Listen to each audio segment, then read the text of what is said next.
ఇప్పుడు 27వ వార్డు నుంచి అప్పి నామినేషన్ వేయడానికి వచ్చారు.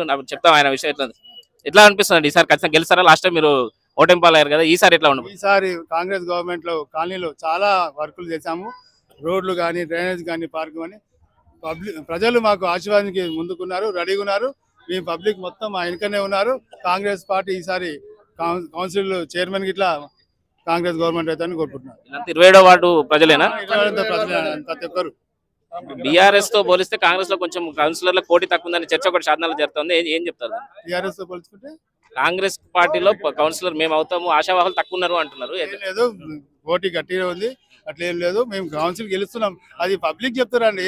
ఇన్ని రోడ్లు, ఇన్ని డెవలప్మెంట్లు, ఇన్ని రోడ్లు ఏ పీరియడ్ లో కానీ కాంగ్రెస్ గవర్నమెంట్ 2 సంవత్సరాలు దాదాపు 44 కోట్లతో వర్కులు స్టార్ట్ అయినాయి. ఇంకా 40 కోట్లు రెడీ ఉన్నాయి, చేస్తున్నాము. పబ్లిక్ చూస్తున్నారు, కళ్ళకి కనిపిస్తుంది.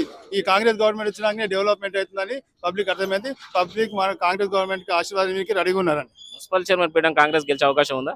100% 200% పక్కా. ఎందుకోసం అయితే డెవలప్మెంట్ మా ఎమ్మెల్యే గారు డెవలప్మెంట్ అట్లా ఉంది. మా ఎమ్మెల్యే గారు డెవలప్మెంట్ అలా ఉంది.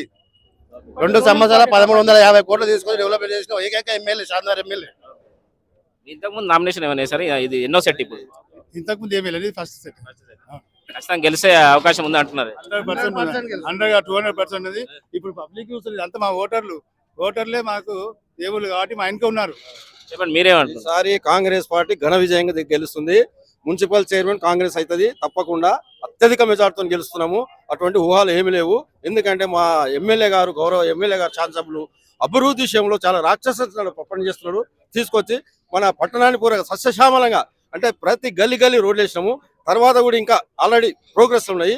కాబట్టి ప్రజలు అనుకూలంగా మా కాంగ్రెస్ పార్టీకి అనుకూలంగా ఉన్నారు. ముందు భవిష్యత్తు కూడా మేమే పరిపాలన చేస్తాము. చైర్మన్ తప్పకుండా ఈసారి మేము గెలుస్తున్నాం. మీ వార్డు ప్రజలకు ఫైనల్ గా మాట చెప్పాలంటే ఏం చెప్తారు? అభివృద్ధి చూసి ఓటేయండి. ఇంతకుముందు చాలా మంది మేము అది చేస్తాం, ఇది చేస్తాం చేయలేదు. ఇప్పుడు పబ్లిక్ మీరు ఏం లేకుండా చేస్తారా అని చెప్పేసి మాకు ఓటేయడానికి కాలనీ డెవలప్మెంట్ కోరుకొని కాంగ్రెస్ పార్టీకి ఓటేయాలని కోరుకుంటున్నాం.